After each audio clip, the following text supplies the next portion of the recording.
2027 के चुनावों के मद्देनज़र जो पंजाब के विधानसभा चुनाव होंगे उसको लेकर लगातार बैठकों का दौर और पार्टियों की सरगर्मियां बढ़नी शुरू हो चुकी है।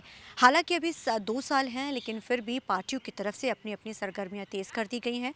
दिल्ली में एक बड़ी बैठक होती है कांग्रेस की जो मनमुटाव को लेकर, और वो कांग्रेस की बैठक में ये कहा जाता है और निर्देश तक जारी कर दिए जाते हैं कि अब ऑल इज़ वेल रखना है और सबको एक साथ मिलकर आगे चलना है। और पंजाब विधानसभा का अब सत्र भी आने वाला है और उसमें भी लगातार जो है अपनी पैरवी करनी है। कांग्रेसियों को ये सख्त मैसेज दे दिया गया है कि अगर कोई पार्टी के खिलाफ या अलग अलग बयानबाजी करेगा तो उसके खिलाफ सख्त जो है अब कार्रवाई की जाएगी।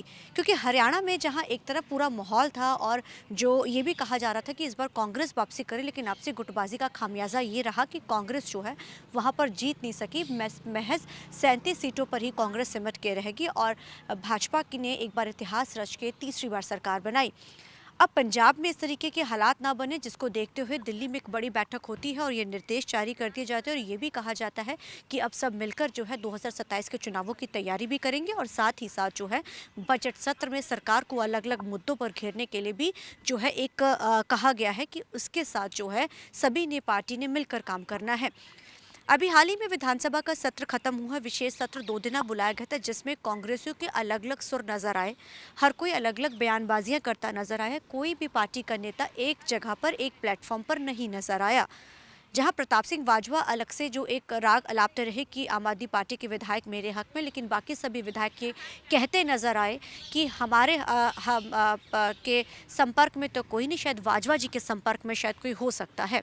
अब कहीं ना कहीं ये जो है दो अलग अलग स्टेट्समेंट्स ने ये साफ कर दिया था कि जो है अलग अलग धड़े हैं और वो आपस में एक दूसरे के साथ नहीं खड़े हैं, जिसका जो खामियाजा है वो कांग्रेस को भुगतना पड़ा।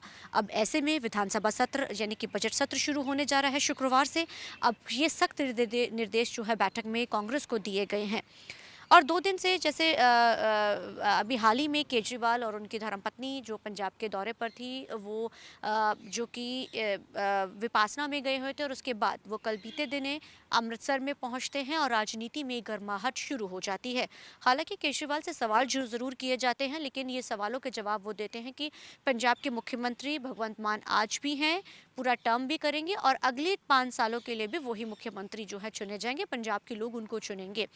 जिसके बाद जो है राजनीतिक पार्टियों में कहीं ना कहीं जो गर्माहट शुरू हो चुकी है। जहां एक तरफ संजीव अरोड़ा का नाम अनाउंस करने के बाद बिना इलेक्शंस के राजनीति को जो है भगभगा दिया था, अलग अलग पार्टियों में ये चीज़ शुरू हो गई थी कि आखिर उनकी तरफ से कौन से चेहरे को जो है उतारा जाएगा। हालांकि अभी उपचुनाव की तारीखों का ऐलान नहीं किया गया था, लेकिन जिस तरीके से आम आदमी पार्टी, हालांकि वो सत्ता की सरकार है, उसके बावजूद भी वो लगातार जो है सरगर्मियों में तेज़ है।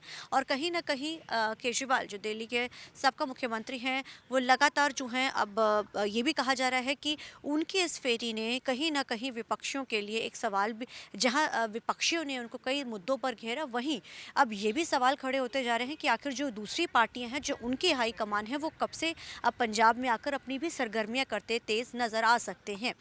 भाजपा की तरफ से तो पहले ही इस बार जो है तैयारी पूरी कर ली गई है, क्योंकि जो जीत दिल्ली के अंदर हुई है उसी जीत को भुनाने के लिए अब पंजाब की भी तैयारियां जो है उन्होंने शुरू की है। रवनीत बिट्टू की बात की जाए, मनजिंदर सिंह सिरसा की बात की जाए, वो लगातार जो है एक्टिव नजर आ रहे हैं। कांग्रेस ने अपनी एक्टिवनेस शुरू कर दी है इस बैठक के बाद। अब आज से कहा जा सकता है, क्योंकि बजट सत्र है 21 से शुरू होने जा रहा है पंजाब का, अब उसकी तैयारियों में कांग्रेस जो है लग चुकी है। लेकिन देखना बड़ा अहम रहेगा कि जो इस बार बजट सत्र में क्या कांग्रेस एक जगह एक प्लेटफॉर्म पर दिखती है, क्या वो अलग अलग मुद्दों पर सरकार को एकजुट होकर घिरती दिखेगी, या कांग्रेस इस बार भी बटी बटी अलग अलग मुद्दों पर नजर आएगी और अलग अलग जो इनके महज अब 17 के करीबी जो एमएलए रह चुके हैं, क्या वो एक जगह पर नजर आएंगे, क्या एक स्टेटमेंट के साथ वो सरकार को घेरते नजर आएंगे, ये देखना बड़ा अहम रहेगा। लेकिन जिस तरीके से दिल्ली के साबका मुख्यमंत्री केजरीवाल पंजाब पहुंचते हैं, बाकी पार्टियों के लिए भी जो है सरगर्मियां अब तेज़ हो चुकी हैं। बाकी पार्टियों की तरफ से भी अब कहीं ना कहीं, जहां अभी हालांकि उपचुनाव की तारीखों का ऐलान नहीं हो, लेकिन उनकी जो है अब तैयारियों में कहीं ना कहीं अंदर खाते जो है पार्टी वो शुरू हो चुकी है। अब कांग्रेस जो है हरियाणा में जो रहा वो पंजाब में ना हो, उस लहजे से अब पार्टी हाईकमान ने साफ तौर पे कहा है कि अब तेज़ी के साथ और बूथ स्तर से काम शुरू किया जाए, संगठन को मजबूत किया जाए, क्योंकि संगठन मजबूत होगा, पार्टी एकजुट होगी, तभी वो 2027 के चुनाव जीत सकते हैं। क्योंकि अब भाजपा भी फुल फ्लैश रूप में पंजाब में एक्टिव हो चुकी है। अब देखना बड़ा अहम रहेगा कि आने वाले दिनों में जो राजनीतिक, जो पंजाब के सियासी समीकरण है, वो किस ओर जाते हैं। कैमरामैन अलजिंदे के साथ चंडीगढ़ से TV9 के लिए अमनप्रीत कौर।